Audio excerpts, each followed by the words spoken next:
This is coming to you from the heart of the Pacific, brought to you by Paulie by Design. respected at all times. Broadcasting from San Francisco, California, the city by the bay. It's about to go down. We shine on positive Pacific Islander role model every Sunday. Party on a Sunday. From 10 a.m. to noon, it's time for the iconic Faika podcast with your hosts, Listening to Naki and Carl.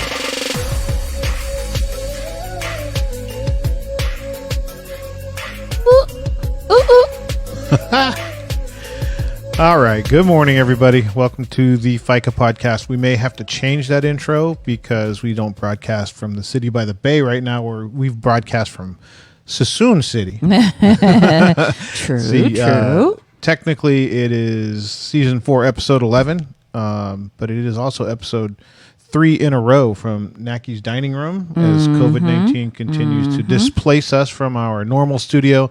So with that, with me as always, your lovely co-host Naki. Good morning, Naki. Good morning. And once again, Neo is not with us. Neo Ve'avea. He is home, maybe watching live, but definitely preparing for the debut of his show, The Neo Show, on fccfreeradio.com in a little less than a week. Next Saturday, that will debut. We'll talk a little bit about that later in the show today.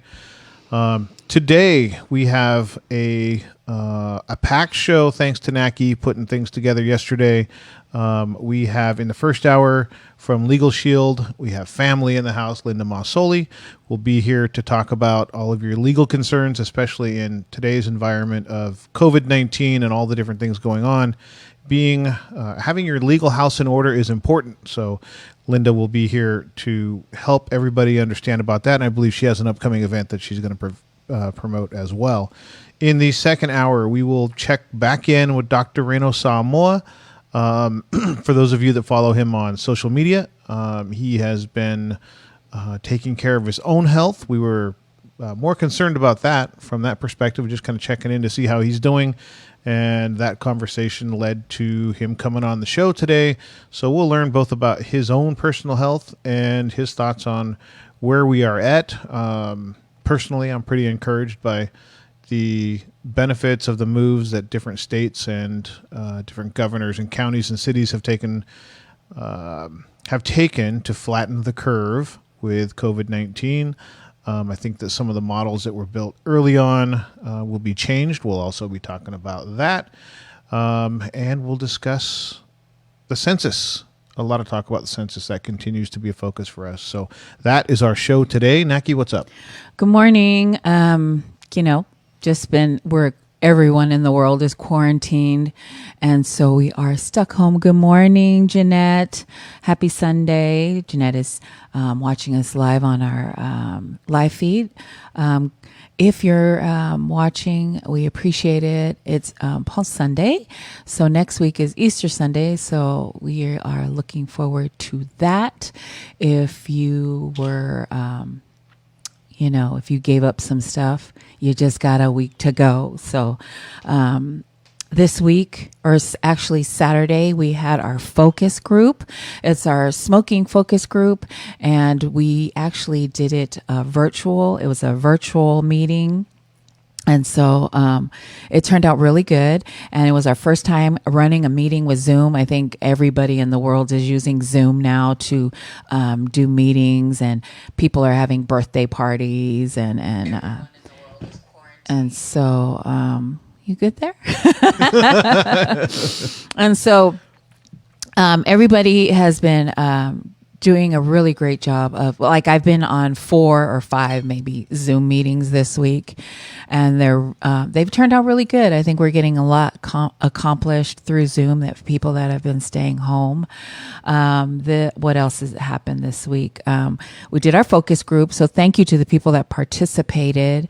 And if you missed it, we may do it again. Who knows? I don't know. Maybe next year. Oh, the actual focus groups? The actual focus group, yeah. I think we learned a lot. We definitely learned a lot through the different focus groups. And I think that there's some trust with the community that's been established. So I don't think that I don't see us not doing it if we get the opportunity. I mean, obviously there's a application process and they got to select who they want to do it. But we've actually done it now, and I feel like we've connected well. So I would think if we had to make the decision right now, yeah, hopefully we do that again in 2021. Yes. So I'm excited about it. Was really good. We collected a lot of good data with the focus groups that we had. We had 3, and one with Dr. Tai Fatleava, and this one on Saturday, we had Neo Vevea. He was the facilitator for our focus group. So it turned out really good, and I appreciate everyone that participated. If you did not participate, you missed a $50 stipend. And so cash. So everybody likes cash. It was free. You just had to give us your thoughts on smoking, and we got a lot of good information.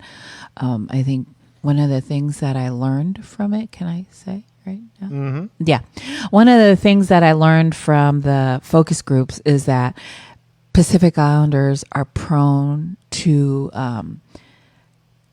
get information from Pacific Islanders. Like the census, one of the participants, we were talking about the census, and they said that it's being promoted all over, social media with PI podcasts and SCDC and RAMs. Like every PI community group or company that you can think of has been promoting the Census 2020 because, again, like we dig into you, Pacific Islanders were way undercounted in 2010. And so one of the participants, he said, he went to go visit his mom. He said he was going to sit and talk to his mom and how important it is for her to fill out the census. And she had said she had already heard about the census and how important it was for PIs to fill it out. And I think he said that she had already filled it out, and he was surprised. But then, so we were talking about how we concentrated a lot of PI. Yeah, it seems like there was a concerted effort to reach out through PI media this time around, and it was funny. The participant said that, and you can kind of hear how that would go with an elder. I already know. I know. Yeah. So I already got that done. I thought that was awesome, and he said that his mom had found out from Poly by Design, so that was awesome. Tyler Gaslonga, good morning, baby. Tia Pepe Tautalatasi Jr., good morning, babe. And Fapisa Asal checking in from Colorado. Thank you. Good morning. If we're going to have a lot of good information. We have Linda Masoli with Legal Shield on today. Go ahead and share this podcast so that you and your friends could get, some good information from Dr. Raynald Samoa and Linda with Legal Shield, so a lot of people are going through a lot of, issues with, how am I going to get my mortgage paid? What if something happens to me? Linda can answer all your questions. If you have questions, Dr. Samoa can help you. So go ahead and share this podcast so that we can share the information that they're going to provide this morning. Yeah, definitely share that out. And I love when we get when we get expert knowledge from Pacific Islanders. And we learned that in the focus groups that they want to hear from their own people. So the Pacific Islander community wants to hear from other Pacific Islanders on things that they should be doing. And I think that was one of the common themes in all 3 of the focus groups that we participated in was trust. Yeah. And so to have Linda and Dr. Samoa on today, definitely share this out because it's valuable information. Yes. Obviously, COVID-19 is everybody's talking about that, but then one of the effects of that is what Linda is going to be talking about. Right. Making sure that your money's taken care of. Right. And that you're taken care of from a liability standpoint. Right. So I love that. We're going to get a lot of expertise information from Dr. Samoa and Linda Masoli with Legal Shield. Good morning to Halatiu Marie Hui. Good morning. I hit all the vowels. Elvira Rafaela, that's my goddaughter. Hi, baby. Good morning. Yvette Manamea, who's with SCDC, will be talking about everything wonderful that they're doing this morning. Since this started, COVID-19, SCDC has been doing amazing work. So we're going to talk about them a little later. They also, if you need assistance, we have an application that we'll talk about and we'll post. Gloria Ortega. Good morning, Glo. I went to school with her. So, We graduated like 10 years ago. Eli. Rams, right? Yes. No? Colts. Rams. No, Colts. Eli is with I'm going to talk about the DJ. Oh, Cisco too. And Eli, who is with the Music Box, he is on every Friday. He's on this morning. Good morning, Eli. If you go ahead and download the Nice app, you can listen to him Friday.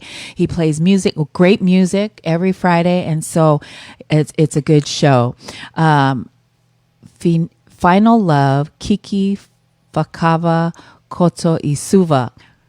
Girl, did you hear me hit all the vowels? Only because my best friend, her last name is Fakava. So I hit all the vowels because I took a Samoan and language culture class because, that's how I roll. That's how I get down. Again, please share this podcast with your friends and family. Hit that share button. You'll get a lot of good information from Linda Masoli and Raynald Samoa. Dr. Samoa is on this morning. Good morning, Dr. Samoa. We'll be talking to you at 11-ish. We started late today because we're fubby. And so we had breakfast and just chit-chatted. And then we were like, oh my God, it's 10 o'clock. So lots and lots of good information that's going to happen this morning. And we just would really appreciate it if you can share this podcast. Just hit the share button so that your friends and family can get a lot of legal help and possibly learn something new about COVID-19. Dr. Samoa was sick for 2 weeks, so we'll go all into that at 11 o'clock. How about that? So many of the medical professionals, I mean, they are in the line of fire. Right. They're dealing with people that are confirmed COVID-19 or, are short of a diagnosis, but obviously are showing all the symptoms. And some of them are doing it without the proper protection equipment. Mm-hmm. Some of them are getting sick.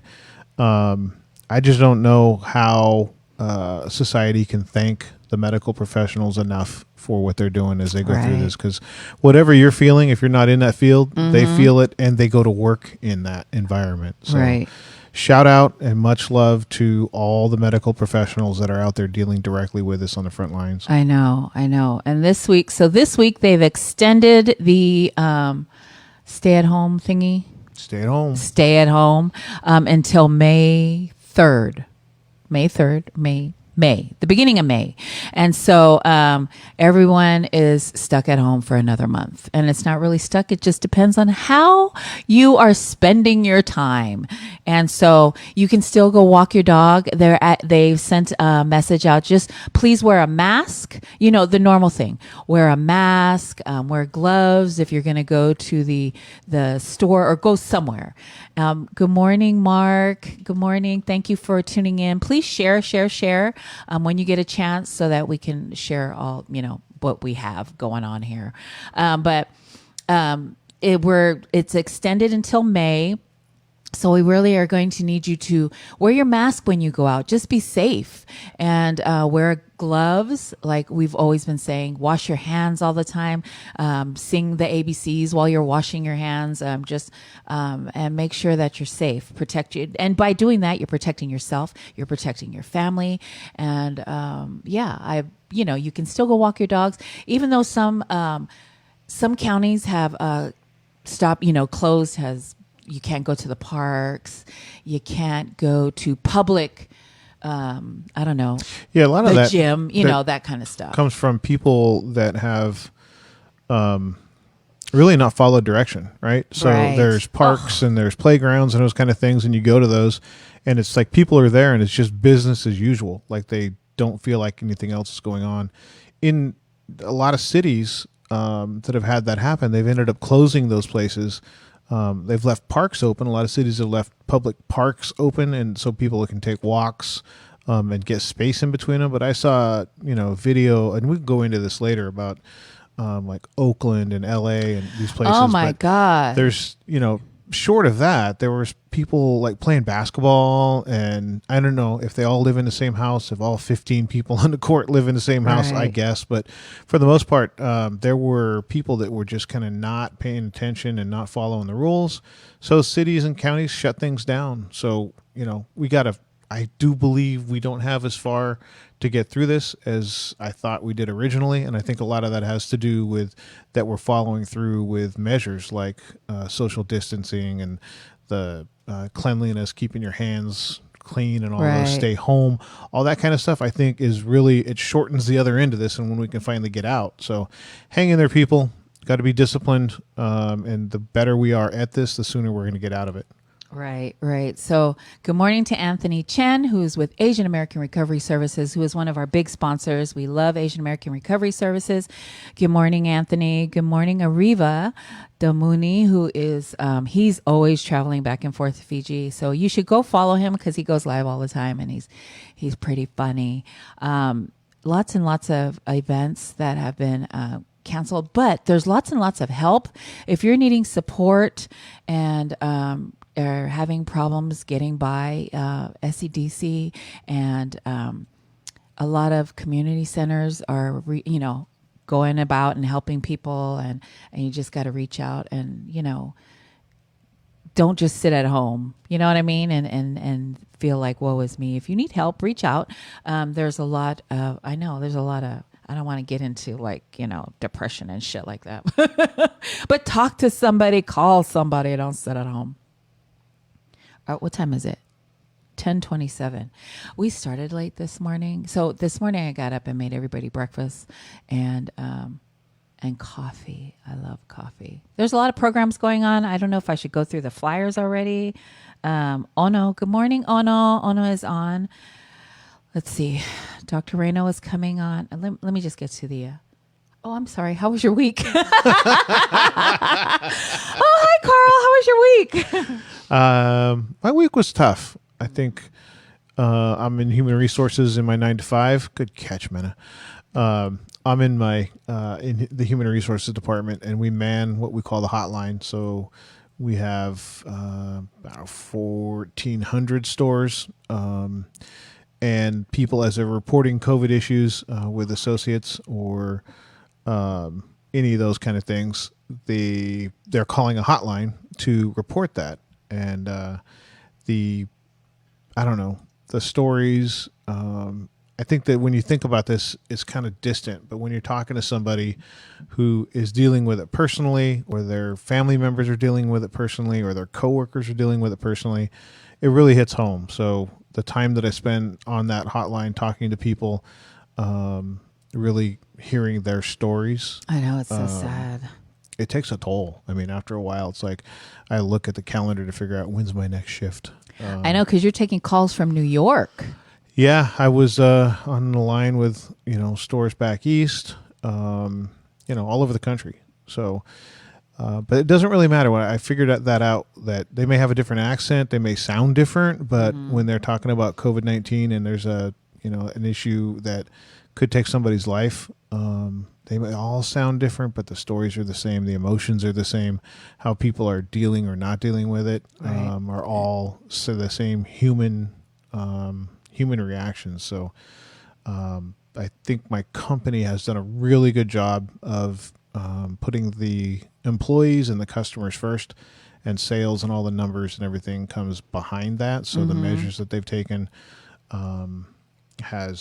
I'm really proud of the way I've worked for companies that have said, hey, our employees are first, and I don't necessarily see it. I can see that with a company that I work for, and I'm proud of them. So, long week. It was really good to get the focus group, our third and final focus group, done. It was kind of a milestone for us because we wanted to get done. And then we had some curveballs thrown at us. Obviously, the last one that we did, it was like 2 days after we did the one with Dr. Fa'aleava. 2 days after we did that one, they shut it down and they said there are no more in person. Like we barely got that one in. So we had to do this one virtually. And I think we adjusted really well. We got the equipment we needed. We got the platform and the participants, and I think it came off really well. So I was happy to get through. Yesterday was a big day for us. Good to get through it. Yeah. And I feel sorry for some people because they haven't even started. There's other groups, like the group that we are working with is Pacific Islanders, and then other people are working with different ethnic groups. And so some people haven't even started yet. So we're just, we're grateful and we're happy to have started already. Now, Seu Tiatele Uila Tuatele is watching. Good morning. I hit all the vowels because I went to Samoan and language and culture class with Tama, Pastor Fatleava, and he got me into my, my hitting all the vowels and how to pronounce words properly. And so I'm grateful for him. And so, good morning. If you can share this podcast, because we're going to have a lot of great information from Dr. Samoa and Sister Linda Masoli with Legal Shield. All good information that you're going to need and stuff that will pertain to... shut up. That will pertain to COVID-19. Our producer is lecturing me and pointing her finger at me, so I just wanted to get that in. Good morning, Rhoda. Rhoda Samoa is checking in this morning, and we can ask you to share this podcast only because we want everyone to get all the good information from Linda and Dr. Samoa this morning. And so tons and tons of stuff. This morning, we're going to play a song. Are we going to go to a song? Because it's 10:30. We're going to go to a song that I actually know this kid. He's Kelepi. His mom was on Faika podcast, and she did not tell me. I was roaming around stalking everybody on Instagram. And I came across one of his songs, and I love this song. He has 2 songs on his Instagram page. You have to go follow him. And is he on SoundCloud too, or is he just taking to Instagram? SoundCloud and YouTube. You can find him on SoundCloud and YouTube, and they're really well written. He's got a beautiful voice, and so I was so happy to find it. It's a really, really beautiful song, and he's also a friend of Mena's. And Mena is our producer, and so I sent her the song, and I said, "Oh my God, listen to this! I want to play this on Sunday." And she said, "Oh, okay." And then I guess she must have checked her email like a day or 2 later, and she's like, "That's Kelepi," and I go, "Yes, that's Kelepi's song," and she goes, "He didn't even tell me," but it's now you know. So go follow him on Instagram, download his song. Lea Fakava. He announced today that President Trump has announced that only Samoans can buy spam. There's a shortage of spam. That cracked me up so bad this morning. There's a shortage of spam, so only PIs can buy spam. People, all of a sudden, everybody loves spam. I'm with him on that. No quantity limit. No quantity limit. So we're going to play Kelepi's song, and please tune in, listen, go follow him. It's a really good song, and share. We will be right back.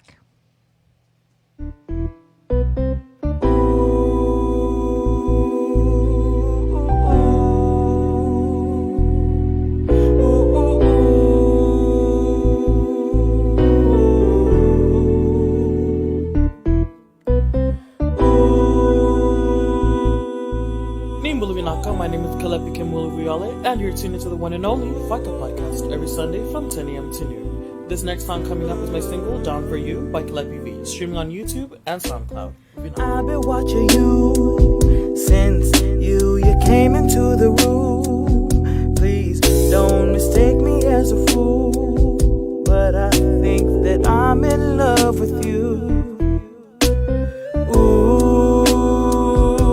Baby, what you done for me? You got me feeling weak in the knees. Love so pure, it tastes so sweet. Is it the way that you flip your hair? I'm sorry, baby, but I can't help but stare. I want you, baby, you want me to. I'm feeling you. Tell me if you're feeling me too. Give me your everything and I'll give you my all. You got me saying, who would have known that we'd be together, that we'd ride together. Baby, I'm down for you. Give me your everything and I'll give you my all. You got me saying, who would have known that we'd be together, that we'd ride together. Baby, I'm down for you and only you, yeah.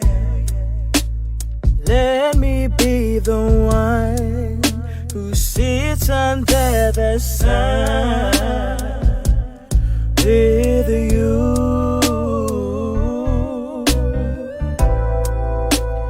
Let me be the one who rides with you,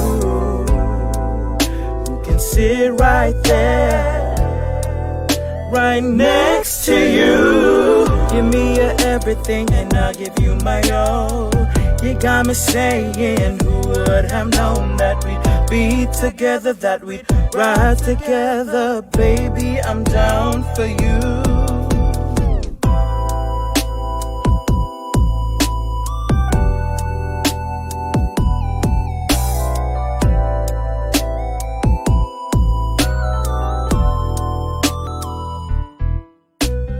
Is it the way that you flip your hair? I'm sorry, baby, but I can't help but stare. I want you, babe, you want me to. I'm feeling you. Tell me if you're feeling me too, yeah. Give me your everything and I'll give you my all. You got me saying, who would have known that we'd be together, that we'd ride together. Baby, I'm down for you. Awesome. We're back. You're listening to the Faika podcast.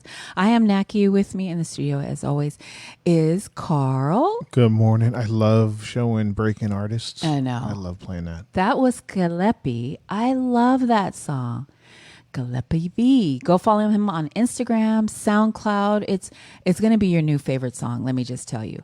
And then Eli was on, so hopefully Eli will play the song. I know Rhoda said she loves it, right? Good morning, Tammy, Oregon in the house. Good morning, Mary Veve. Our Neo is on. Good morning, Neo. We miss you. And then, I love that song. And he has another one. So go follow his page. Go listen to his music. He's an up and coming artist. I love his voice anyway. I knew that he sang, but I didn't know that he had songs until I stalked his Instagram page. That's what I do. I stalk everybody's page during the week. And I have so much free time on my hands right now. Good morning, Glow. Good morning, Tammy. Good morning, Mark. El Camino is in the house. El Camino coats are in the house. So good morning and thank you. Also, if I can just ask you to share our podcast because we're going to have a lot of great information. Dr. Samoa will be back on again and we have questions for him. We have Linda Masoli, who I talked to. We pre-recorded yesterday because she had a big conference yesterday and then we were just trying to catch each other. And every week she's like crazy busy. Good morning, Violeka. Violeka follow. Tiomalu is on. Good morning. Every week I try to catch Linda. She's crazy busy. She's always doing conferences or speaking at events. And so I caught her yesterday right after another event that I think Eric Thomas was one of the speakers. Man. I love him. Motivational speaker, Eric Thomas. So he was speaking at a conference that I think it was a virtual conference. So Linda has another event Monday, tomorrow, April 6th. And I believe it's at 6 p.m. Pacific Standard Time. And so we have our interview that we're going to play right now, actually. So it's Linda Masoli with Legal Shield. We'll have all her contact information up. And we're going to play her call right now. Thank you, Sister Linda, for your time. And okay, hi.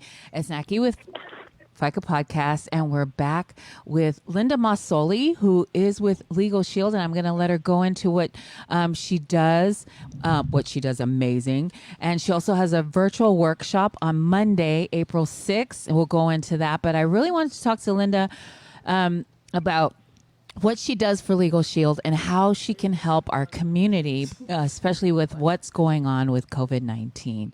Hi, sister. For people who don't know who you are, can you introduce yourself and tell us a little bit about yourself and where you're located? Thank you. Hi, Naki. Can you hear me okay? Yes. Hi, everybody. It's Linda Masoli, and I am a native San Franciscan, but really here to help and be a resource to our communities, really nationwide. I know Poly by Design has a huge following, and I'm such a fan and really grateful for all that you all do. With Legal Shield, I've been with them for 23 years. They're just the alternative to high-priced attorneys. I mean, that's a really bottom-line answer. We have a really great mobile app that makes it easy for people to access their rights affordably because, I mean, let's face it, most of our community is almost priced out, out of the justice system. Sometimes we're wondering, man, is it just us or what? I mean, that's kind of the justice system we're part of. But so that's been the mission with Legal Shield and me as well, is really justice for all. You know, we kind of say it in our Pledge of Allegiance, but what does that really mean? Typically, justice is green. So with Legal Shield, we want to, take that decision-making out of your decision-making. So you're not checking your pocketbook before you check your rights. And so Legal Shield, we're really here now more than ever. People are really interested in, one, of course, estate planning, just kind of this whole environment that we're in right now causes people to pause and think, man, do I have my stuff together? I kind of call it's one of those boxes on our adults to do checklist, right? Mackie, it's like, I need to get one done, or I need to update one. If you've got one that you've done and it's in the shoebox somewhere up in the attic, it's really time to get that updated. But so we help families and individuals with all types of issues. They can get unlimited advice. So, I mean, Mackie, you asked me to mention some of the things that we can help people with right now. Unfortunately, this whole epidemic that's happening, there's lots of questions revolving around people's rights. So, does my employer, they don't provide me paid sick leave. Can they force me to come to work? Or I am supposed to travel for work. Can my employer fire me for refusing to travel? Can I use my family leave at time even if I'm not infected? My coworker seems sick. Do I have a right to work from home? Landlord-tenant issues, right? I need both sides of the fence, right? Like I need to get some sort of respite here. What's the new legislation? What is that going to be?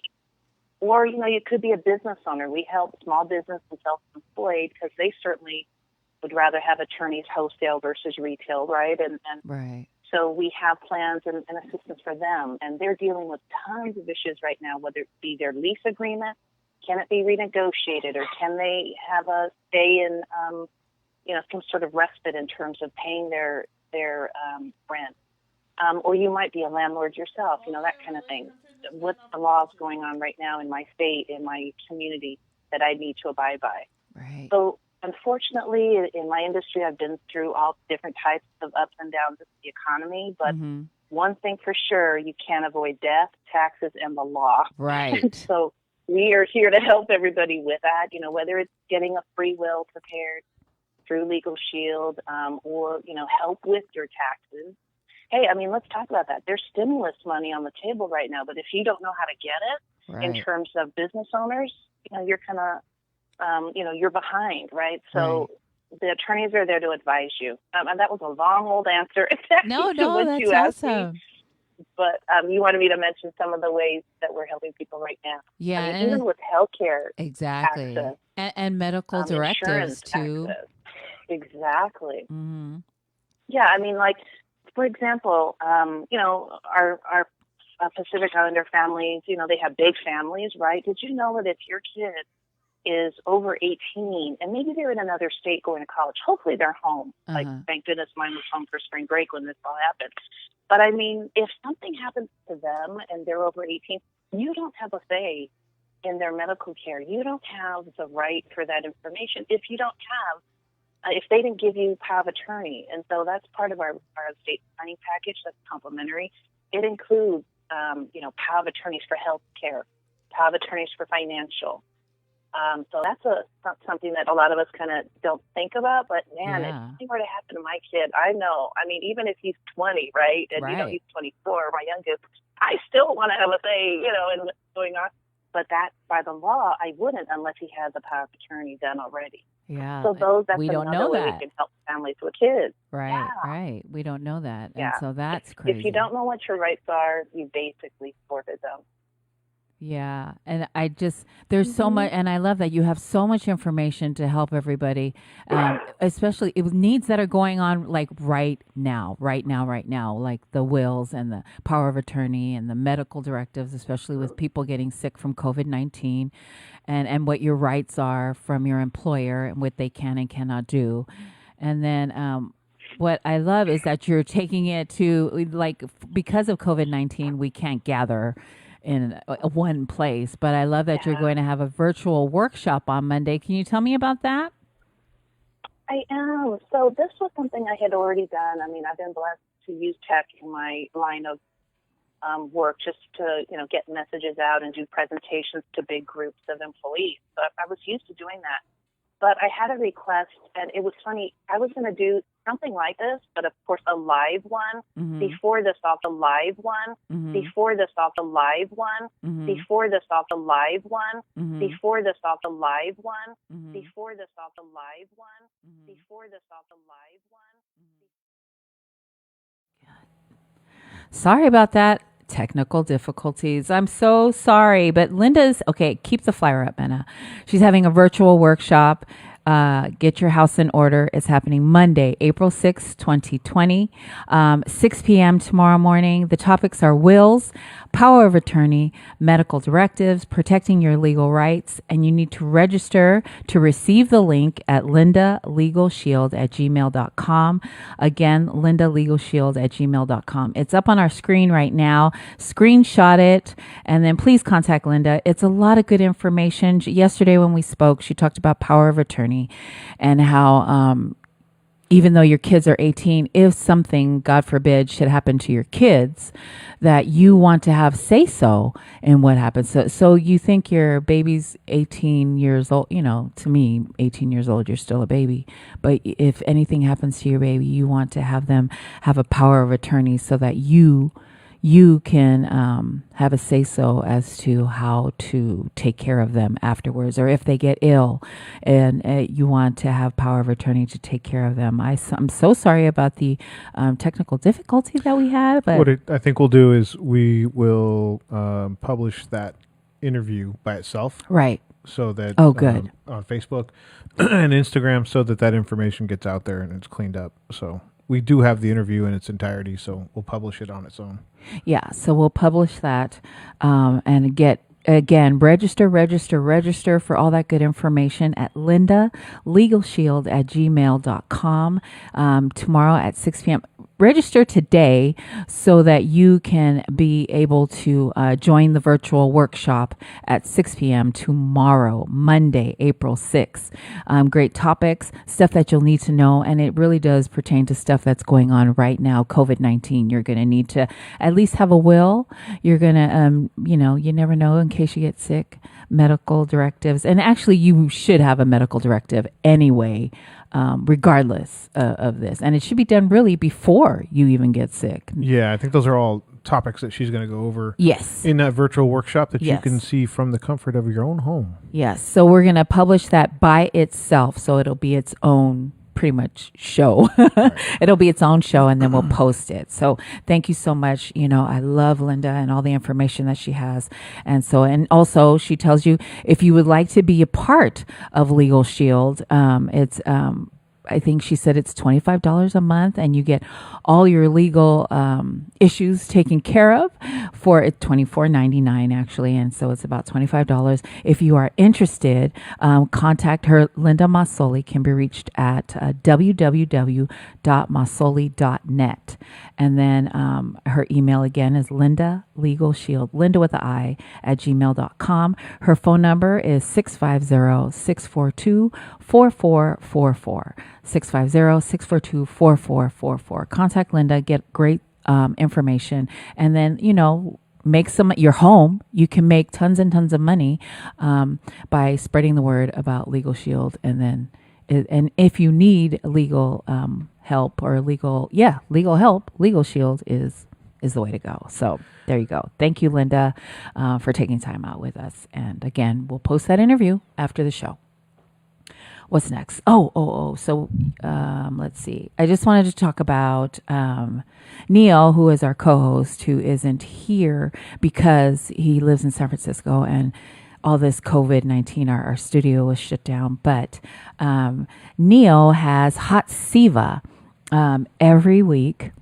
Every Monday, Wednesday, and Friday, he goes live on his show, his page, Facebook page, The Neo Show. Follow him on Facebook for low impact stretching and aerobics to PI music. And then we have the flyer up. So he plays 80s, 90s, and island music, and it's low impact aerobics. Starting at 8 a.m. Pacific Standard Time, Monday, Wednesday, and Friday. It's I've joined in, and I told you about how my mom wanted to get on, but she couldn't, and so I got Neo up, followed the Neo Show on Facebook, tuned in at 8 a.m., went live and checked out his Go Live page, and then I had to call my mom, FaceTime her, and then I held the phone until the aerobics was done. So that's the Hot Siva every Monday, Wednesday, and Friday at 8 a.m. Go follow the Neo Show. Also, starting Saturday, April 11th from 10 a.m.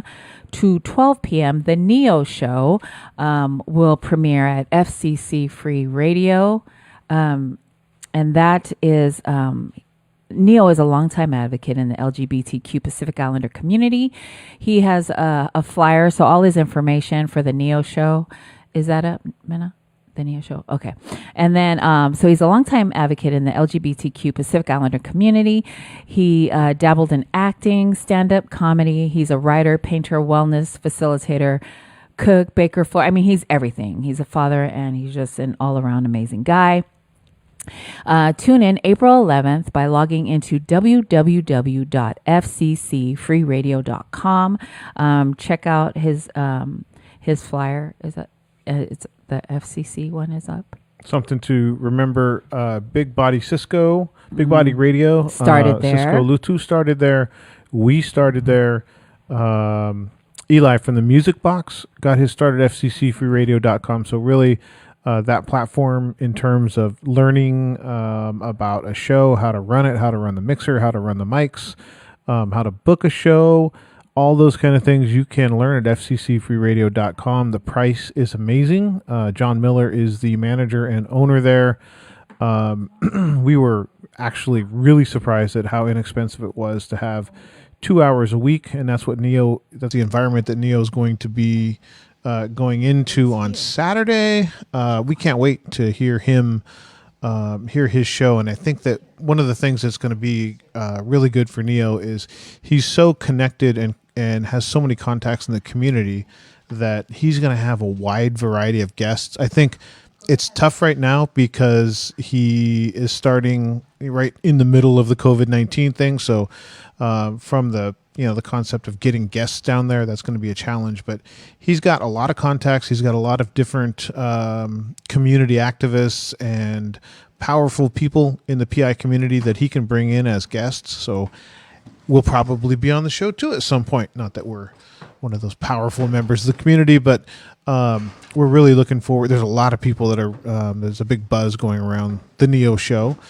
And we understand that studio. Oh, actually, we have a show coming up on April 23rd. Poly by Design will be, the Faika podcast will broadcast from fccfreeradio.com for a one-time show. We'll be with a high school, some kids from a high school, and we'll be talking to them about journalism, and we'll actually have them on the microphones, let them get some radio time, some mic time. So kind of a, just a good talk about fccfreeradio.com. They've done a lot of good things for Cisco, Eli, us, and now it's kind of Neo's turn down there to learn all that you can learn about running a podcast and being on a radio. You can kind of see our radio roots We're not really worried about editing out things. We'll make mistakes on the air and just leave them on and put them on the podcast for not something. A lot of programs, if they make mistakes, they edit them out so that the listener has a different kind of experience. But you can really see our radio roots with us. We go live, we hit record, we go on the air, and then if we make mistakes, that's just the way that it is. So, yeah. We're looking forward to having Neo down there. We'll probably go down there for a show or two and check him out in his new environment, in his new studio. Yeah, that's going to be awesome. So yeah, tune in. Neo, the premiere of his show is happening April 11th at FCC Free Radio. Good morning, Glow. Glow she must have shared this page because I see Nancy Diaz. Good morning, Nancy, and Tamion. Those are my El Camino Colts, just so you know. Not the Rams? Not the Rams, the Colts. Don't get smacked up. So, yeah, Neo's show is starting. And then just real quick, because we were talking about Cisco, he went live on Friday, and you and I were watching him because he was doing his, he's a DJ that plays music. I mean, Cisco is so much more than that, but he goes on tour with Common Kings and J-Book. I mean, just tons and tons of island reggae artist. So he went live on he's been going live, and he went live on the Facebook. He did Facebook Live, and I think I shared his page, and he was playing oldies and some really good music. And so people started sharing it, and there was like 100 people watching. And then he was getting cut off because he was playing some copyrighted music, and so there was like 100 people watching, and then it got up to 350, and then they cut him off again, and then he would start back up again, and it would shoot back up to 200 and some people watching. And then it got to 200, and we were like, let's go for 3. And, it got to 300. And then when he got to 300, everybody started, let's go for 4. So everybody started sharing the page, and he got, I seen like up to 480, 400. And I don't even know what the max is for Go Live, but he was like at 480. Oh, he was just about to hit 500. I think he did hit 500. What happened was Gramps Morgan from Morgan Heritage was on the show. Mm-hmm. He was on the Go Live, and he said, I'm going to share this and blow it up. And we were like at 435, 440, and he shared it, and it popped to 450, 460, 470. I mean, it was going, and then he just shut off. So somehow, I think when he shared it, the flood of people coming on, Facebook shut it down. But that was amazing. It was a lot of fun. He was all over the place with it. He was old school, and then it was island reggae. It was really good. That was a lot of fun. Yeah, he did a great job, and I was like all getting excited because I was watching the numbers grow. That was just like the DJ D Nice when he goes live on Instagram. He starts off really high, so his numbers get really crazy. So I really enjoyed listening to him. Good morning, Century David Fakawi. Good morning, cousin. What is our? So quick. Let's see. A quick note. Go ahead.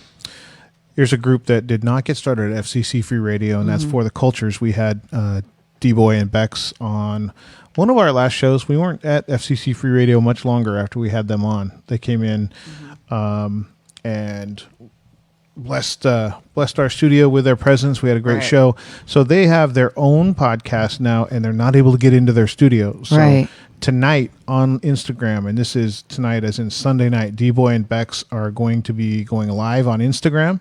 So For the Cultures will be live on Instagram. They're taking 5 requests to join their live feed to take your comments and questions. So make sure you tap in at 6 p.m. Also, right after, they'll have their first ever live night QAP with DJ Bex Bumble on the 1s and 2s. So shout out to D-Boy and Bex for figuring out how to still put content out there. It's tough right now. That's one of the reasons why we're in the Moley House's dining room, and the gear has been here for over a month. And so, like I said, it's tough to get to be able to still create content. So shout out to D-Boy and Bex for finding a way.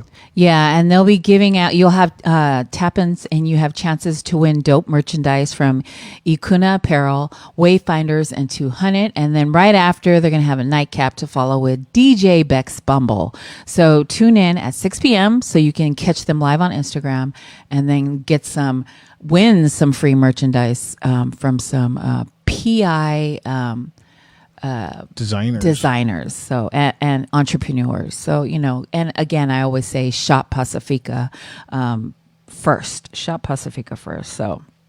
that's going to be a good show. So for the cultures, I'm excited to watch them on Instagram at 6 p.m.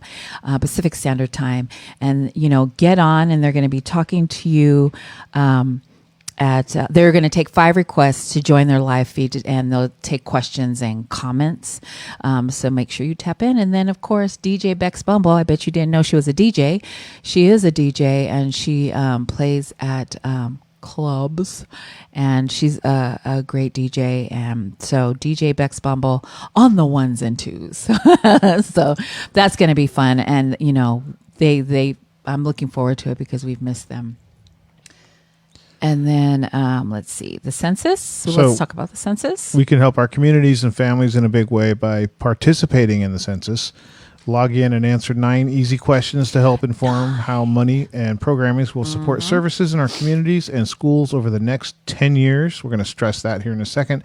The census will also help businesses make smart decisions on where to invest and open their doors. 10 years is going to be 2030 by the next time we have a chance to make that right. So we always give the example of a 5-year-old kid that's getting ready to go into kindergarten, K1, first grade. And by the time we get a chance to fix these numbers, that kid's going to be 15.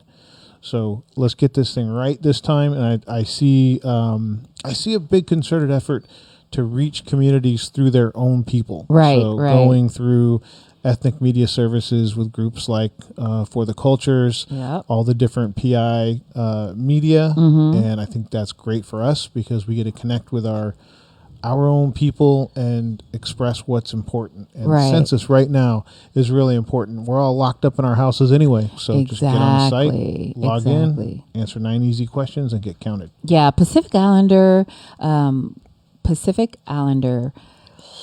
Complete Count Committee of San Mateo County has done a really good job of reaching the PI community.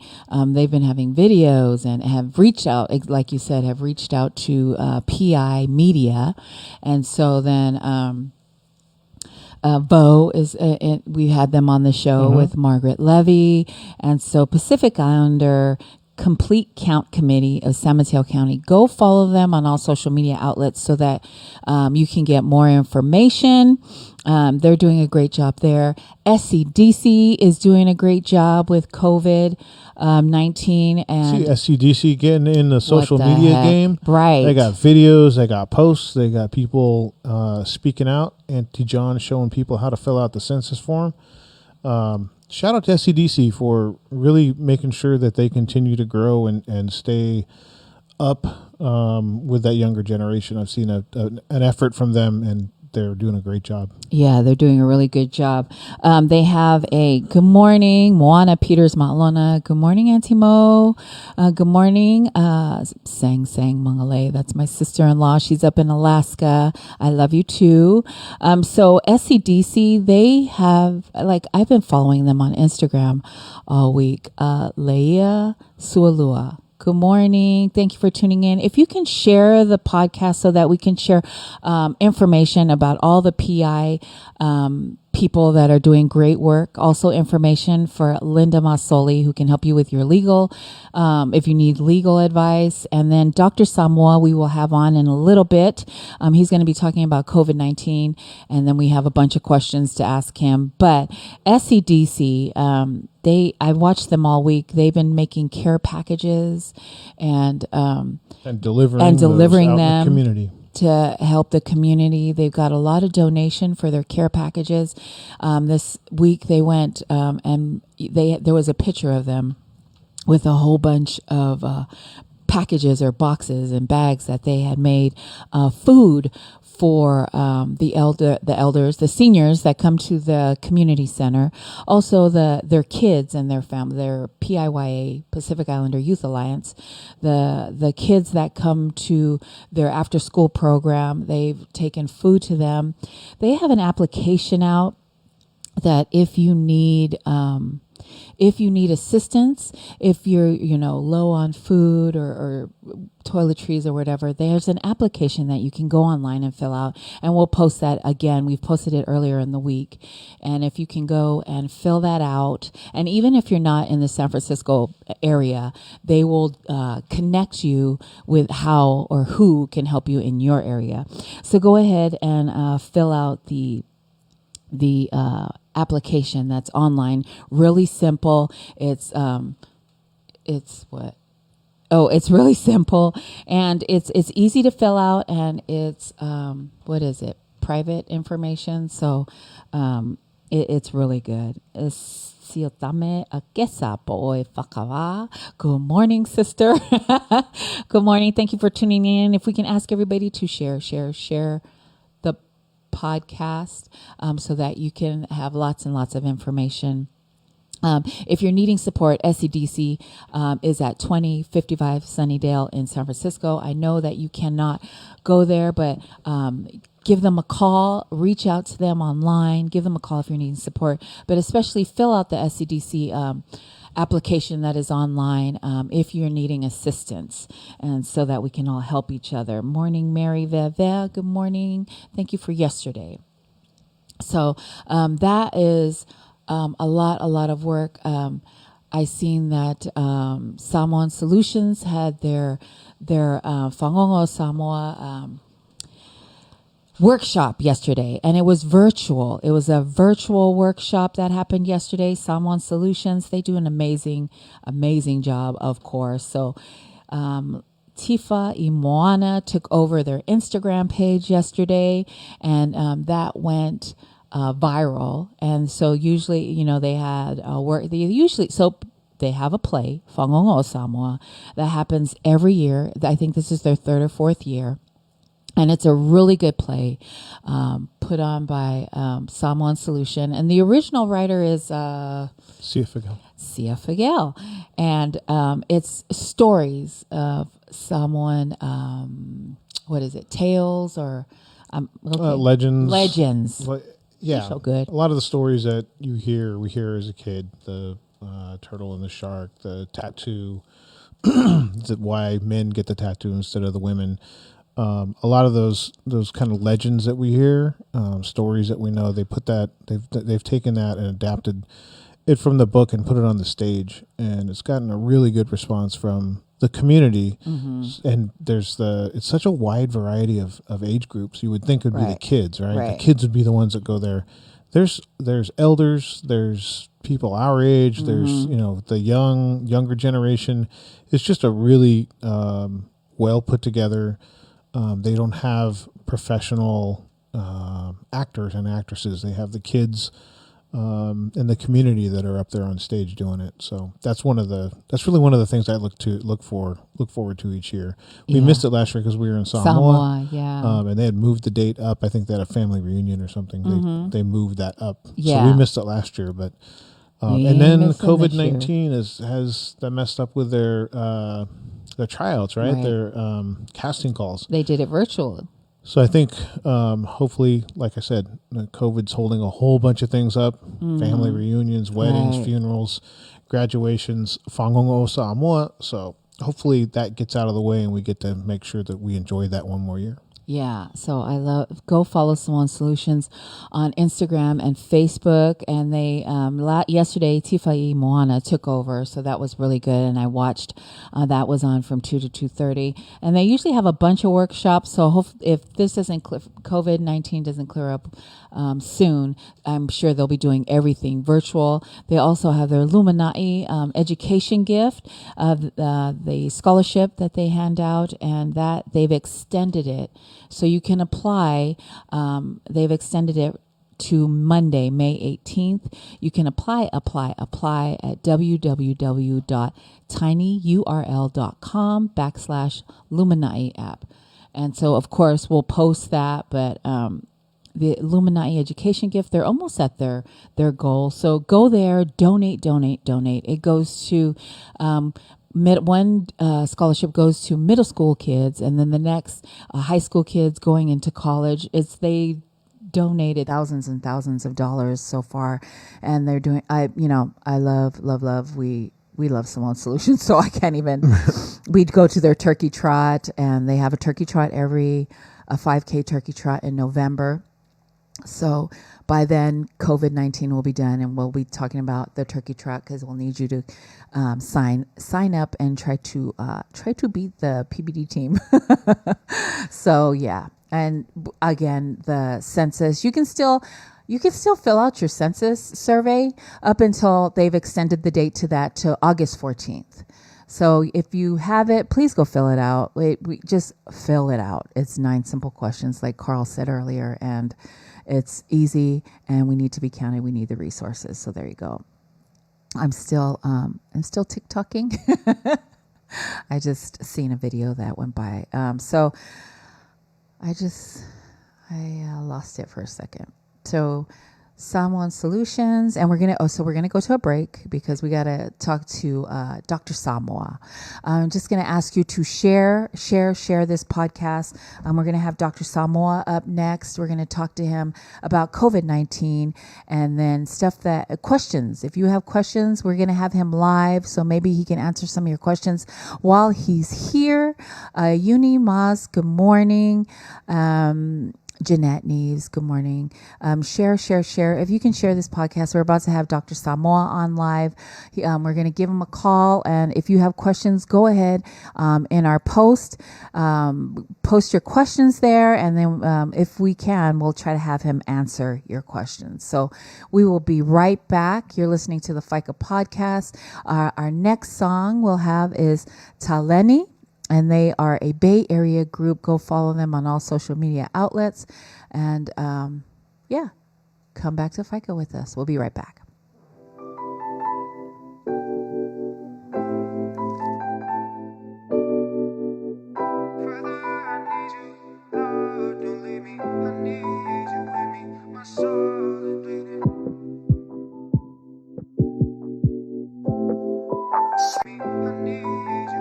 Yo, what's up, y'all? It's your boy Q. Joseph. From Island Block Radio. Y'all are tuned in to the FICA podcast. Every Sunday at 10 to 12 noon. Stop playing. Come on. Father, I need you. Lord, don't leave me. I need you with me. My soul is bleeding. I believe you. I know I'm broken. Can't go so lonely. Please, God, forgive me. Father, I need you. Lord, don't leave me. I need you with me. My soul is bleeding. I believe you. I know I'm broken. Can't go so lonely. Please, God, forgive me. Woke up this morning with a heavy heart. Lately, I've been feeling as if I'm torn apart. A lot on my mind, I swear. This seems like life ain't fair. How can I stay true to you? I ain't true to me. I ain't true to us. I gotta let it be, but I'm wrong. Yes, I'm wrong. Lord, it's been a while. Pain stuck in my heart. Lord, what happened to my smile? All the sins that I've done. Lord, I'm sorry that I did them. Committed a ton. Lord, how can we forgive them? Father, hear my plea. You're all I ever need. Changes in my life, but I know you'll never leave. Time and time again, I was different friend, praising to no end. For the better, let me change, help me understand God over everything. Lord, I love you, please come down to me. I'm begging and praying, shedding tears, I'm on my knees. I know that I ain't worthy, yet you still love me. Father, touch my heart and let your son be free, yeah. Father, I need you, Lord, don't leave me. I need you with me, my soul is bleeding. I believe you, I know I'm broken. Can't go so lonely, please God forgive me. Father, I need you, Lord, don't leave me. I need you with me, my soul is bleeding. I believe you, I know I'm broken. Can't go so lonely, please God forgive me. Yeah, I pray you hold it down. Stuck up in my thoughts, Lord, please don't let me drown. Cause I know I've done so wrong. I pray you keep me strong. Through all my battles, ups and downs, you've always come along. Lord, I love you, ain't nobody else above you. Forever thankful to you, Father, you've always come through. I know my God is real, when touch my heart is healed. Without you in my life, Lord, I'll never be fulfilled. Take me down this journey, walk beside of me. I need your love right now, please provide for me. Your name is worth praising, your grace is so amazing. Father, clean my heart to you, I'll keep on praying. Lord, I love you, please come down to me. I'm begging and praying, shedding tears, I'm on my knees. I know that I ain't worthy, yet you still love me. Father, touch my heart and let your son be free, yeah. Father, I need you. Lord, don't leave me. I need you with me. My soul is bleeding. I believe you. I know I'm broken. Can't go so lonely. Please, God, forgive me. Father, I need you. Lord, don't leave me. I need you with me. My soul is bleeding. I believe you. I know I'm broken. Can't go so lonely. Please, God, forgive me. Good morning, and we're back. That was Forgive Me by Taleni. They are a Bay Area group out of, I believe, Oakland. And Taleni, please follow them. San Francisco, my bad. San Francisco, Forgive Me by Taleni. They're from San Francisco. Follow them on Instagram, SoundCloud. Go download their music. And so that was the song. I'm Naki. This is Carl. Good morning. Carl is on. That's who you see now. On the phone with us this morning is Dr. Raynald Samoa.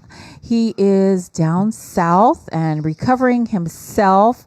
Real quick, Dr. Raynald Samoa is a endocrinologist, clinical expertise, appetite modulation, diabetes, thyroid, and pediatric endocrinology. How about that?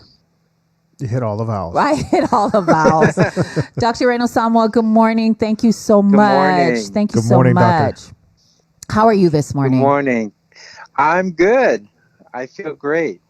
Yeah, feeling a lot better, huh? So I seen your post on Facebook where you were out for the count. Are you okay? Yeah. What's going on?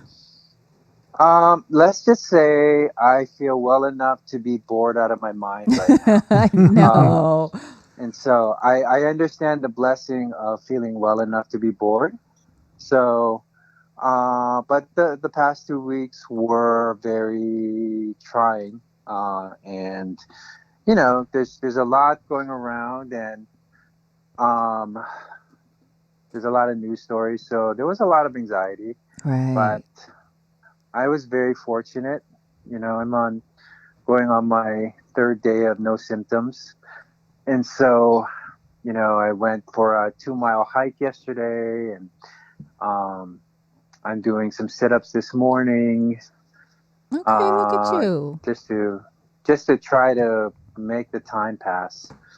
And so, yeah. So I feel really good. Good. But yeah. You were quarantined. So you quarantined yourself from your family for 2 weeks, right?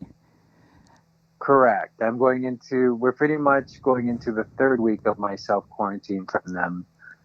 And so, yeah, it's been a long time. Yeah. So the people that get sick from this, they quarantine themselves for, and I think is it 14 days they ask people to? I would say it's up to the doctor, but so that's my question, Dr. Samoa. Are those your own doctor orders because you're a doctor, or did a doctor give you those orders? The current guidelines are to try to self-quarantine for 2 weeks if you're demonstrating symptoms at least. Uh-huh. Now, if you've been tested, they recommend that you have 2 negative swab tests before you break your quarantine. And if you haven't been tested, what they're recommending is that you demonstrate at least 72 hours of not having any symptoms when you break the quarantine. Now, that being said, I know that even though I feel better, that there is still a possibility of me shedding the virus. And so the extra precaution I'm taking is to make sure that I'm not, just gallivanting and spreading virus. That makes sense. Yeah. That it seems like the 72 hours symptom free, and that's one of the standards that retail is going by, is 72 hours symptom free, without medication, symptom free without medication, right, to return. So it seems like that's kind of, I don't know, like the accepted standard. So did your energy go, was it just like you were like a normal sick, or did you feel anything different than you felt before? I have to tell you, Carl, I had never been this sick this long. It started off with sort of a mild sore throat and a headache and congestion. And it just progressively got worse, where I started to get muscle aches and I was really fatigued. And one of the strange things that people keep reporting that happened to me is my sense of smell just completely was gone. I would try to eat, but there was no sense of taste or smell. So my appetite was really low, but I would force myself to try to eat things like popcorn. And it was basically like eating styrofoam. Oh, jeez. Because you just didn't have any sense of smell or taste. And that's one of the signs, right? Of no, you can't taste anything. You're unable to smell anything. Is that one of the signs for COVID-19? Yeah, that's what a lot of people are reporting. Mm-hmm. I read that on Facebook about 3 weeks ago. And then when I checked in with my with work, they kind of told me the same thing. And so, yeah, it sort of fit. And I don't know if any of you guys have listened to Chris Cuomo talk about his symptoms. Yeah, my symptoms. I have. Yeah. It seemed like I've seen a couple interviews with him, and it seemed really severe, like convulsions. I mean, like they sounded, just really severe. All the ones that he talked about were things that I hadn't heard. I hadn't heard them described in such a descriptive manner before. Those were the symptoms I was having. Ooh. I mean, granted, I didn't have the. I don't think I had the hallucinations as bad, but I definitely struggled with sleep, especially at night. My breathing was never super horrible, but early on there were times when I couldn't lie flat, and so when you're accustomed to sleeping in a certain way, that gets in the way of you being able to fall asleep, and then the fevers made it difficult to sleep. And it was, I think the anxious part of me was, I kept thinking in the back of my head, because I'm alone, like, when am I going to pull the trigger? Like, what's my criteria to call 911? And luckily for me, I would always find a position where I was able to fall asleep. I'd be up like worried, and then the next thing I know, I'm up 3 hours later realizing I fell asleep somehow. So, all those symptoms that he was talking about were very, that's what I experienced as well. Yeah, it seems like the last place that people want to be right now is a hospital. So there are people that are balancing out symptoms, and kind of weighing it out, like when do I have to just bite the bullet and go in, and how long can I, in a healthy manner, with health, speaking from a healthy standpoint, remain home without going. So I've talked to a lot of people who were in that same boat, where they're like, well, I think I need to go. I probably would have gone had that not been for this whole COVID thing. But right now, the hospital is the last place I want to be, so I want to be sure before I make a decision to go. Right. Yeah, I went last Monday. Last Monday was when my breathing was shaky enough where, I bit the bullet and went in. Luckily for me, it's like you said, well, at least in my town, the emergency room is not full, and they're doing an amazing job at my local emergency room in keeping the flow through, and triaging. Because once I went and they found out that my oxygenation was good and my chest X-ray was clear and my EKG was fine. I didn't really meet much criteria to need to be hospitalized. And so they just gave me an inhaler, and I don't know if it was just the mental assurance that my lungs were okay, because from then on I started to get better, like significantly better day after day after that. And so it did make it easier to sort of sleep, to go, okay, my lungs are clear, I should be fine. And by that time, I think by Monday, for me, Monday was day 10 or day 11. Oh, geez. So I was already on like the latter half of this already. So, So, in terms of modeling, I know that, I don't know, 6 weeks ago, 8 weeks ago, and I get modeling is going to change, right? So as the variables change, the model will change. But when they were talking about, 500,000 deaths, and then it was, 100 to 240, it seems like the measures that were put into place are having a real positive effect on the curve.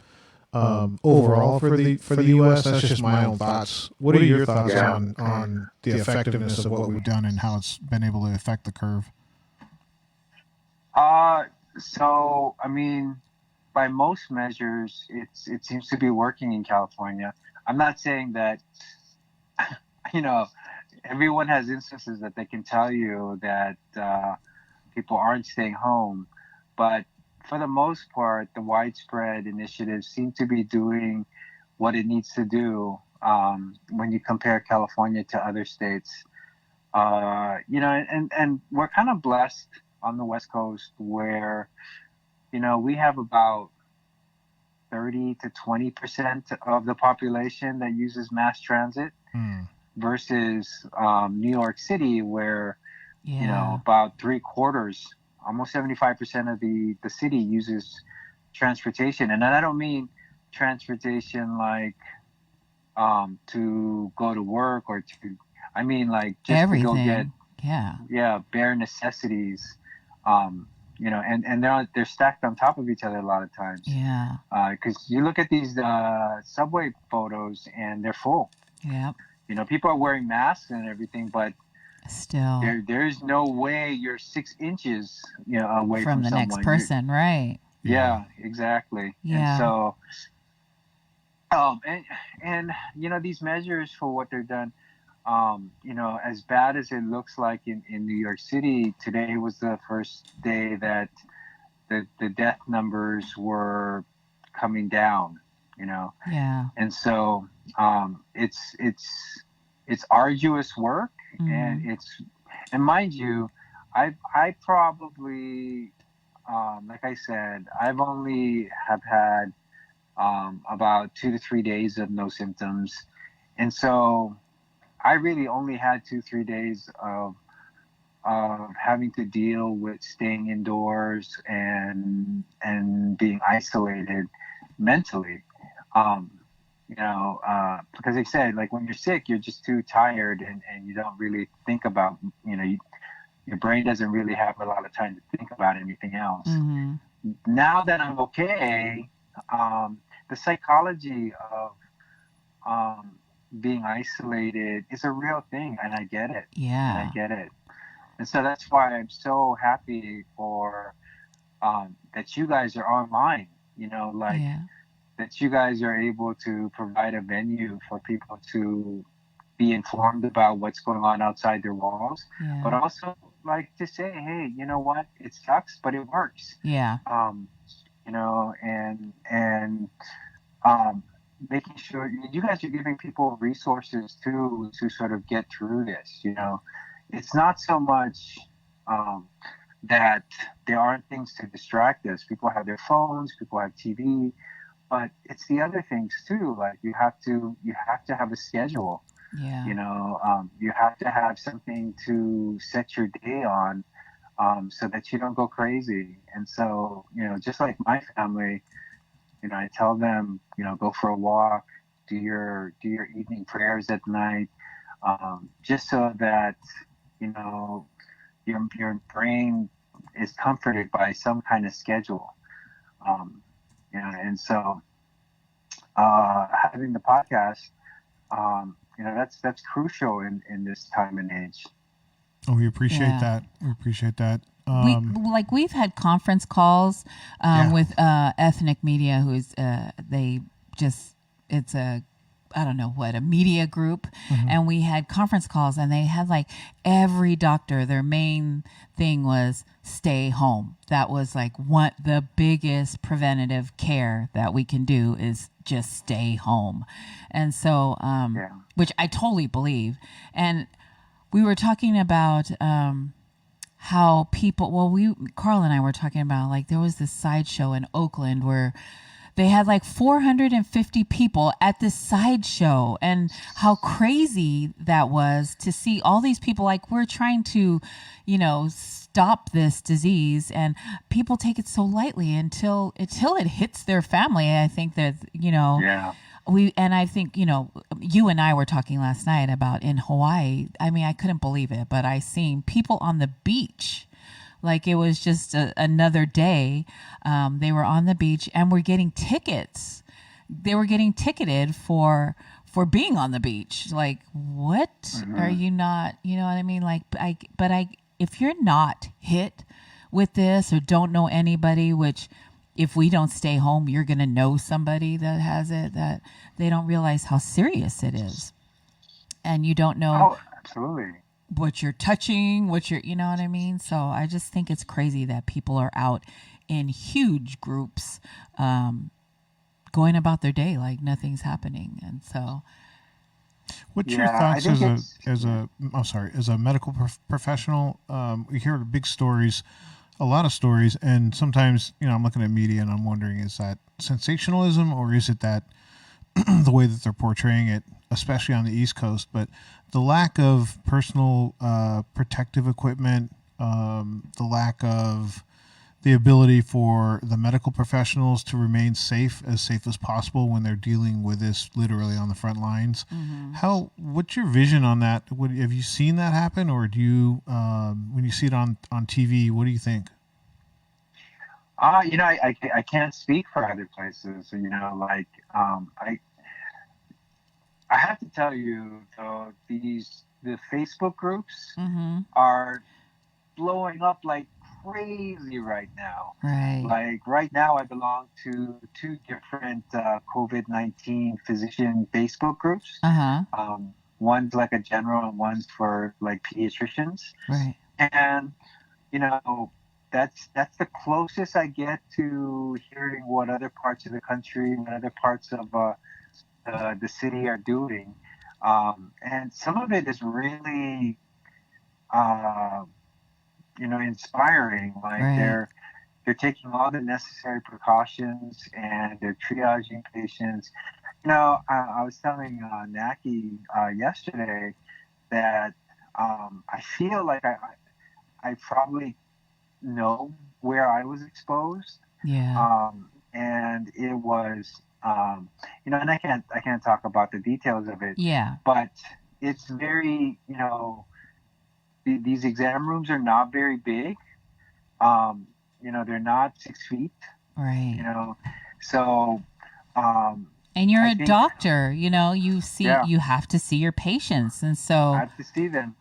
But a lot of physicians are moving towards phone visits or video conference visits. I've seen that video conferencing. So they're taking the necessary steps to reduce risk and exposure, because there is a growing notion that the amount of virus that one obtains can influence the course, you know. And so that's the whole thing about vaccinations.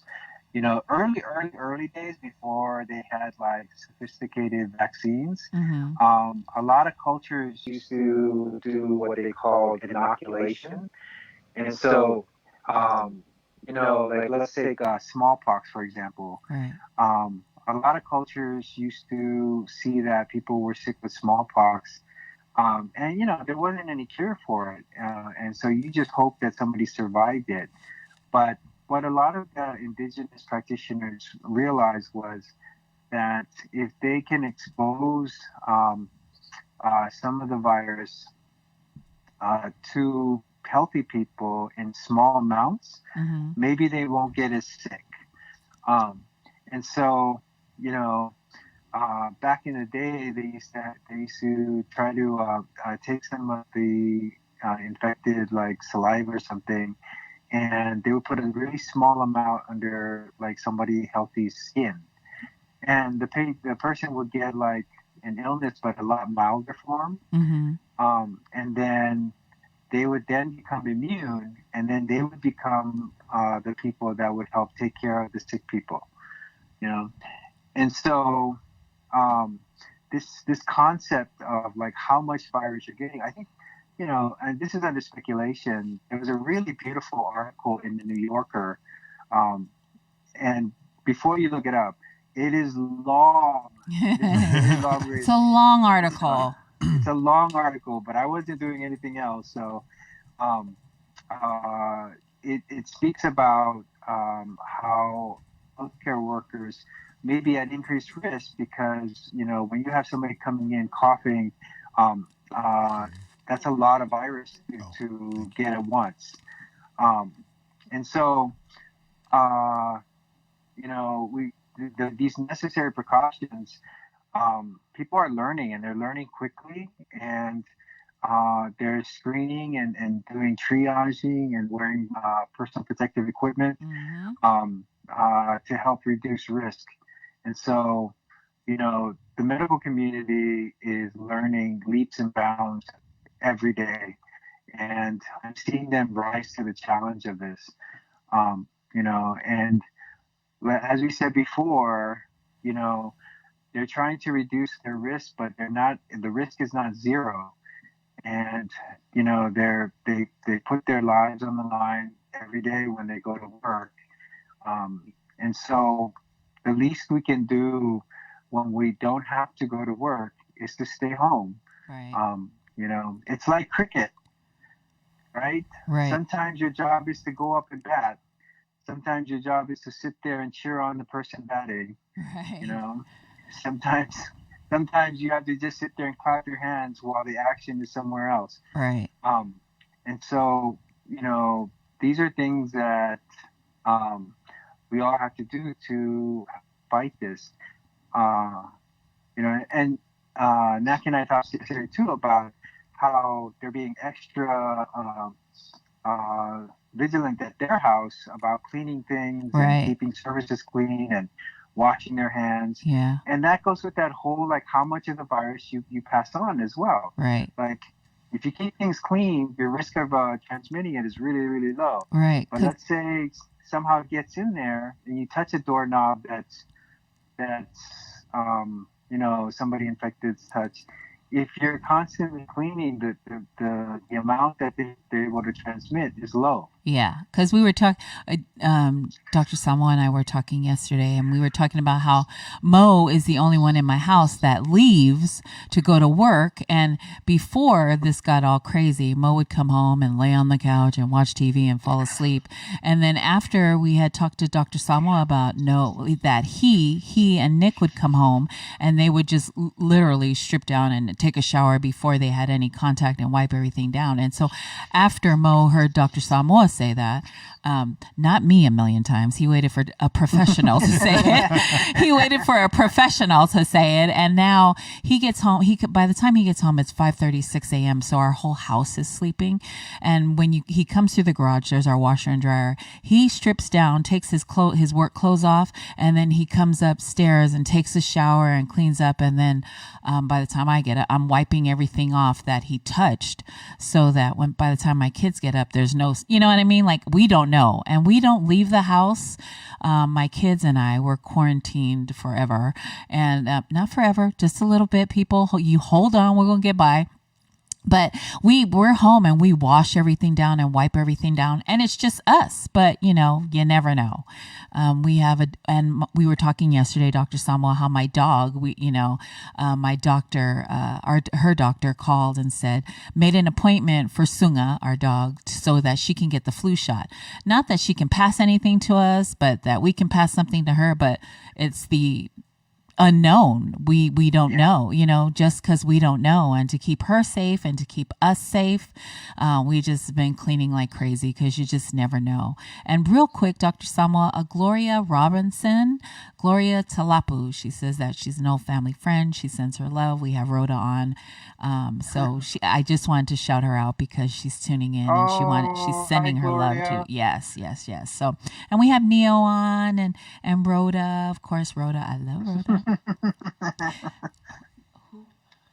Oh, and Commissioner Faunga Malinga is listening. He's the commissioner, San Francisco Unified School District, and he got nominated he just got voted into the Democratic Party for San Francisco. Wow.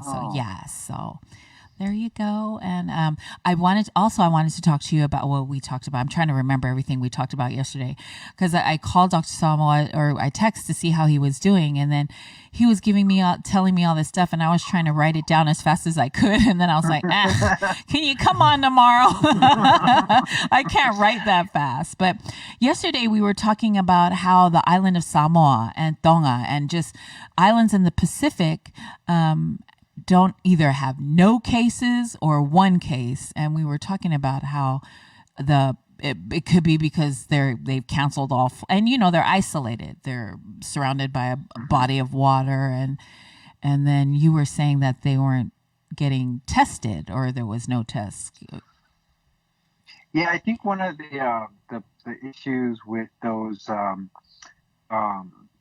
the South Pacific is the amount of testing that's available. Mm-hmm. My understanding is that those tests are now available in those places. Mm-hmm. But one of the other ways besides the actual test, when you're talking about burden of disease, right, is you look to see like how many people are coming in with respiratory conditions.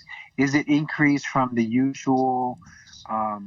And so far, we haven't seen that to be the case in these islands. And to their credit, a lot of them have acted pretty quickly to shut their borders down. Right. And I think that's the reason why they're not seeing widespread disease down there, because those places,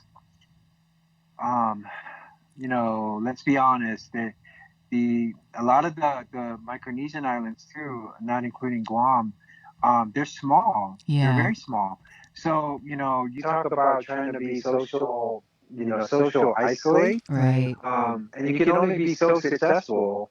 And so those places are set up for a water droplet disease to just run through. Right. So they're working really hard in those areas, from my understanding. Yeah. To keep the transmission rate low. Yeah, they should. Like the Prime Minister of Samoa just shut it down. Like no flights in, no flights out. I think it's the same with American Samoa and Tonga. Yeah. No flights. New Zealand just shut down too. I mean, a lot of countries have shut down because of it. And I haven't seen any reports, and somebody said, "Oh, there's no reports because there's no tests for them." And I go, "But we would hear, you know what I mean? If someone passed away in Samoa or another island, you know, our island and our community is so small, we would have heard it by now. You know what I mean? We would Yeah, we would have heard reports by now if there's increased burden. Right, right. You know, and so from what I can tell,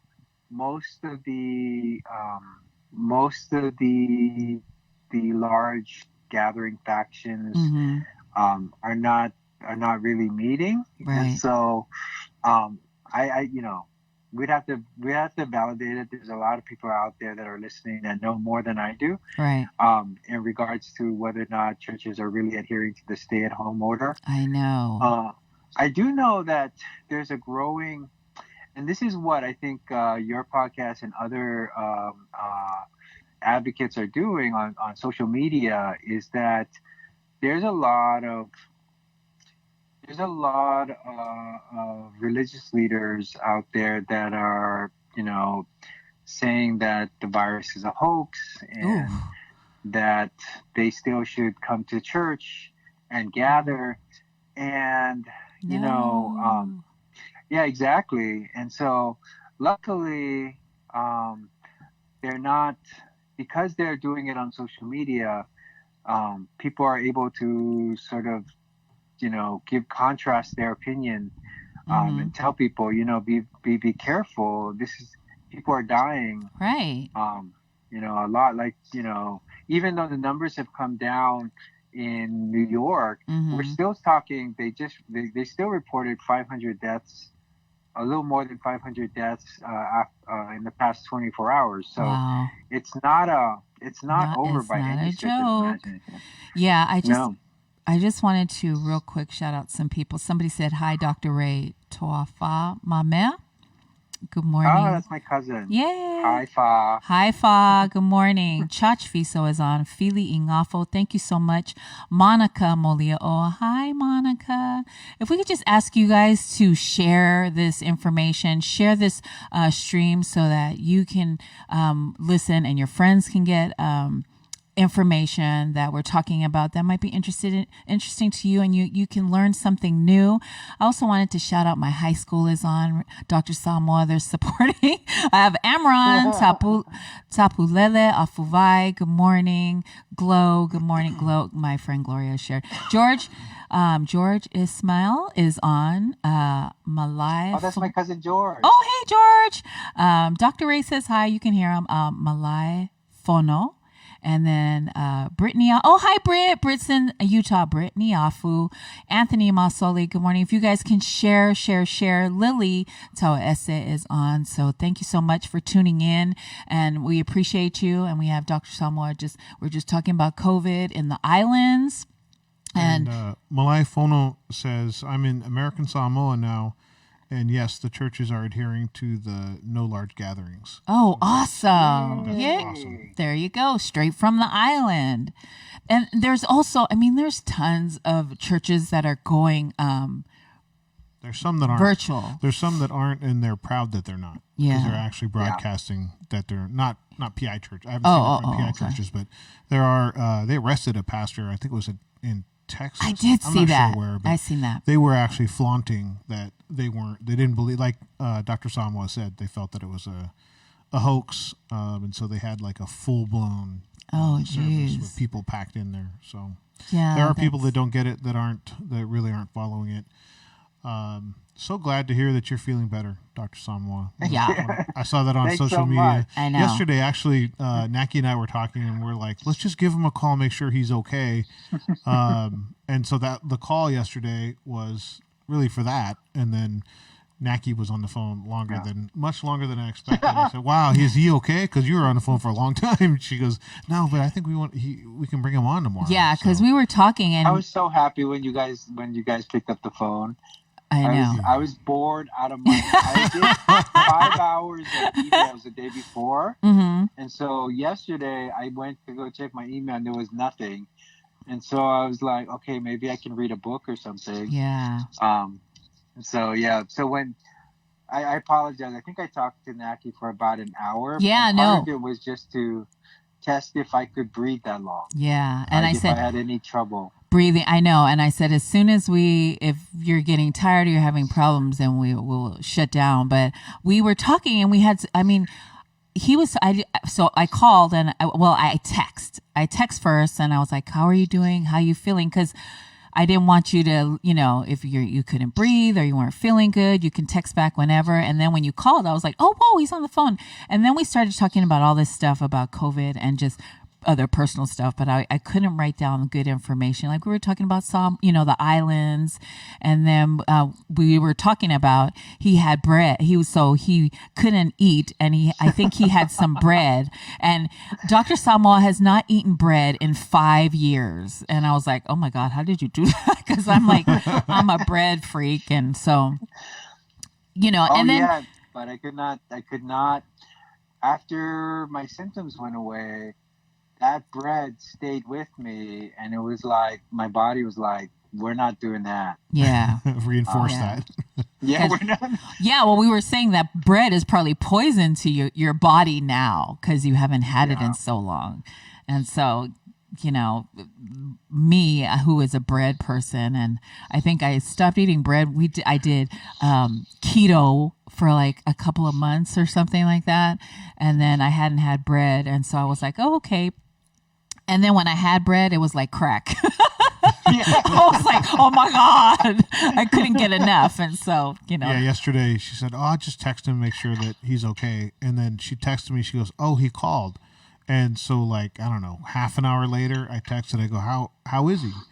And she said, still on the phone. And then I started worrying. I said, well, you give me a call as soon as you get off the phone, because why would you be checking in to see how he's doing and still on the phone after half an hour? We was being a Faika. For good reasons. Yeah, we were being Faika. I was like, oh my goodness, another person? I know. And know. It was just because we're home, and I'm like, when Carl comes on Sunday to do the show, when he gets here, I'm like, hi, how are you? And, dying a hug. And, so it's other outside other than Mose and my kids. I'm like, oh, another person. Another person. Yeah. It's been a somewhat of a struggle to sort of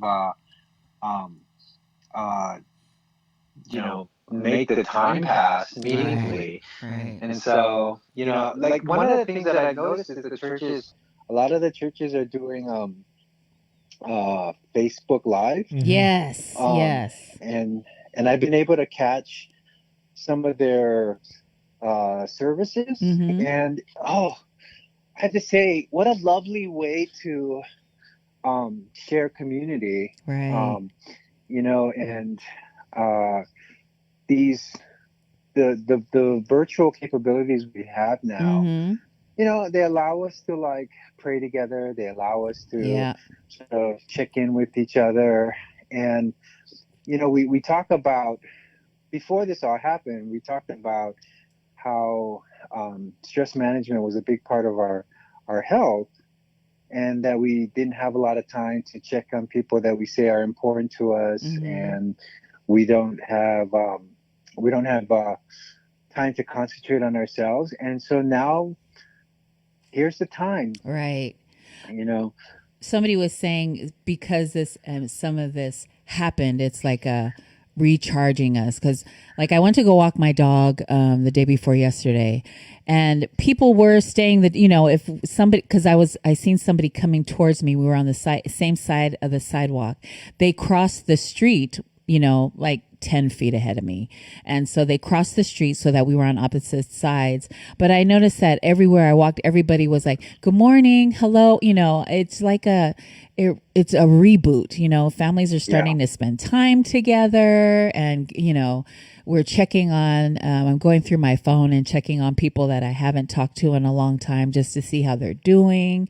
A lot of people are checking on each other to make sure they're good. You know what I mean? Do you have enough food? Do you have, what do you need? It's like just a reboot of humanity, I've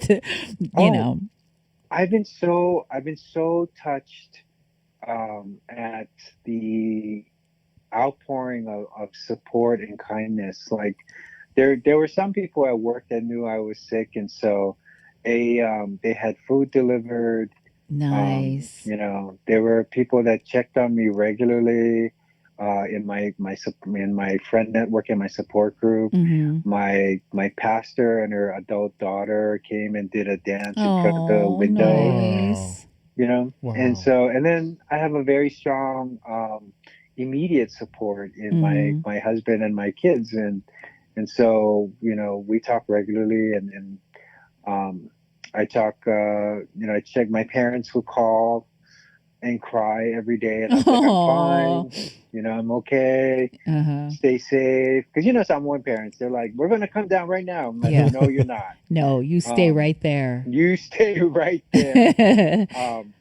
And you know, it's that hard part of being Pacific. We're so ingrained into showing up for each other. Yeah. That now that showing up looks different, right? But it's there. Mm-hmm. We just have to remind each other that it's still there. Yeah, yeah. It's so important, and I love like Facebook. I'm on Facebook all the time, and Instagram, and all the social media, and I love that people are reconnecting, and you know everything that. We're I know I said this before, but we're really rebooting, our humanity and spending more time with our family. Like, I don't know if you know this, but I'm on TikTok. And so on TikTok, yeah, I love TikTok. I think it's because I have nothing else to do. But I'm on TikTok. And before I used to see people, you know, I'd scroll and there would be one person or something doing a dance or whatever.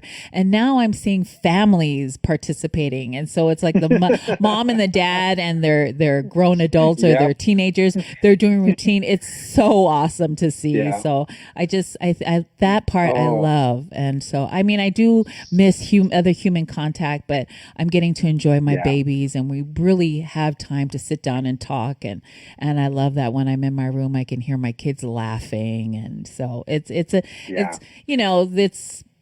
really what you make it. Because I hear people, this sucks. I don't have anything to do. And, you know, that I bet it does suck. You know what I mean? Because that's how you think it's going to be. Then I hear other people that are like, you know, just like this, like I'm finding all kinds of things to do with my family. I'm going for walks I didn't used to go on. You know, for no other reason than I'm just stuck at home. I'm calling people that I haven't talked to for years. They expect it to be something good, and it is good. So it's really, I find that the people that weren't really happy going in are probably less happy, and the people that are happy going in are probably finding ways to be more happy. Yeah, it's really how you look at it. Like we always talk about how you handle adversity.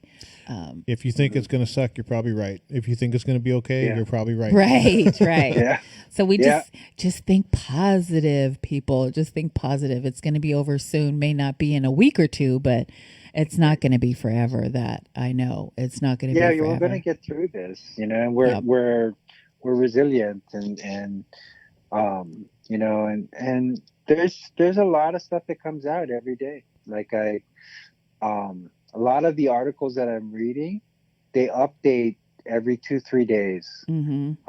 So because they know that the people are going to read their articles more now because there's more time. So a lot of these journals understand that, and as things get updated, then they update their article again. You know, and so I think last time we talked about the potential for a vaccine, and so the vaccines are still, I would say, all best estimates are about 18 months away. But I do have to say, man, are they? You know, it takes about 10 years to get a vaccine kind of tested and through. Right. And the amount of work that's being done, there's about like 30 some odd companies aimed solely at trying to find a vaccine for SARS-CoV-2. And there's a group in the University of Pittsburgh that had some really good results with mice. So based on their findings, and I think there's another group that's based in Germany. They're going to move towards human clinical trials this spring. So now that does sound hopeful, but everyone should also remember that not all these horses finish the race. Right.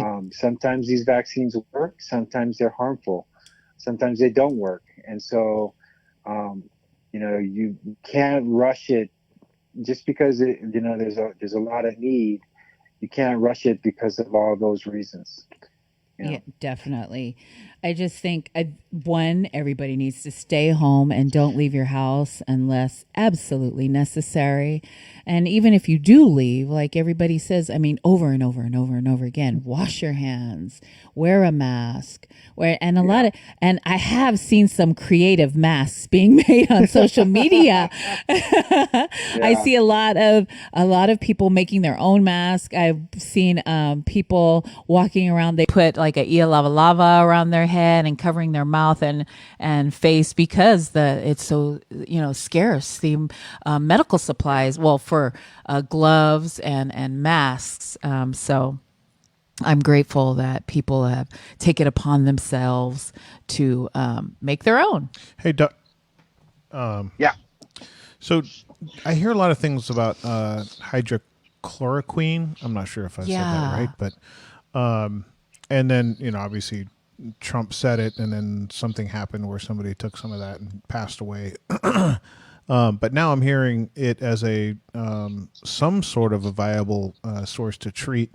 What is hydrochloroquine, and then what's the likelihood of that being significant in fighting it?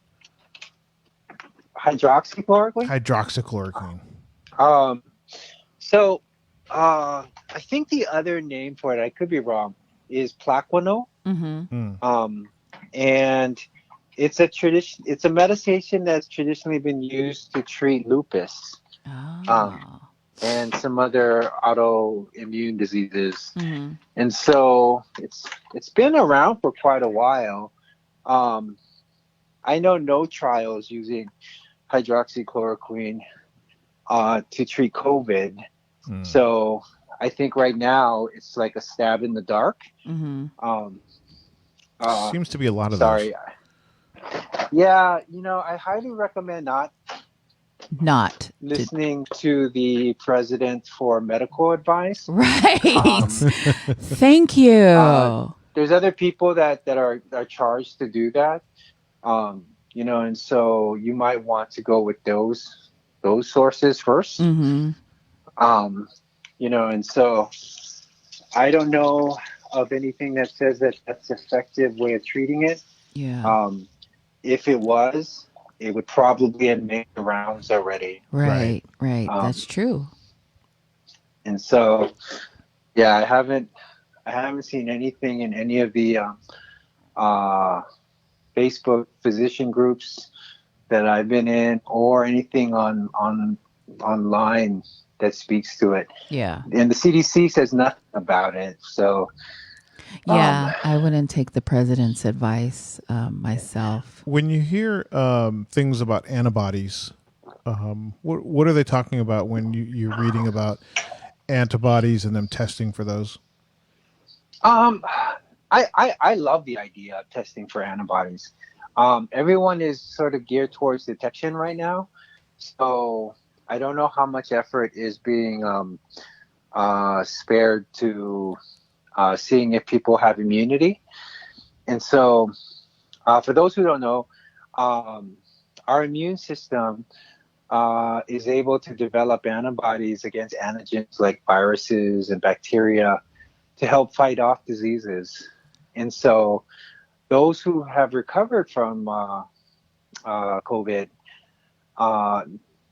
would, the theory is that they would have developed antibodies, And so for me, I think the reason why that would be so important to know is if you had healthcare workers that were immune,